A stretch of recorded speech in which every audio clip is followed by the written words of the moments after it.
In the design build world, oftentimes we're selling flowers to engineers. The question is, how do we become effective at selling the right people the right way? Designers don't take the same information as engineers. If you don't get this right, you're going to have a very poor closing rate. So interestingly enough, there's actually 4 thinking styles. There's what we call conceptual thinking. And conceptual thinking are big ideas. And that's typically where CEOs live. This is where they're selling a vision. They're selling where we're going, how we're going to get there, right? And oftentimes conceptual thinking is one of the concepts that is left out. If you go too heavy on conceptual thinking, then the analytical thinking is going to be left out. So 10% of the population are conceptual thinkers, and they're generally in the CEO category. There's a lot of analytical thinkers, probably another percentage similar to that, so they're not that common. And then we've got procedural thinkers who are also not that common. And last but not least, we've got storytellers.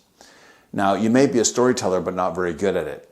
The best storytellers infuse conceptual, analytical, and procedural thinking, including some humor. So when you're selling someone, especially a large group of people, and you're trying to figure out who's in your audience, you can actually have them take a test to find out how they think. And that way you can actually mix up your presentation so there's not too much storytelling, not too much analysis, not too much conceptual, and not too much procedural. Ironically, if you're really hungry, you probably don't want to have too much analytical. So you might want to get that out of the way a little bit earlier because people that get hungry can't think facts. So the battle of hearts and minds. This is essentially the journey that we're all on. We're trying to win people over to believe in us.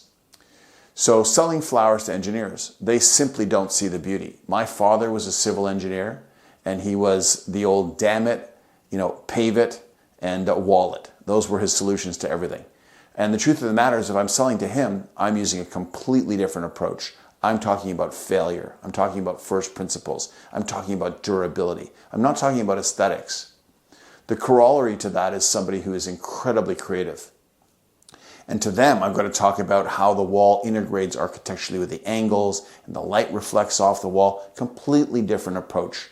Obviously, I mix a bit of both in, but I weigh one more than the other depending on who my customer is. In a group setting, of course, I'll hit on all the points. Engineers value efficiency.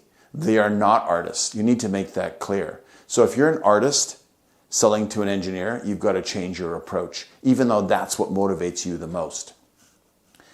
And if you don't respect that, they won't respect you. So it's really important to get that engaged audience.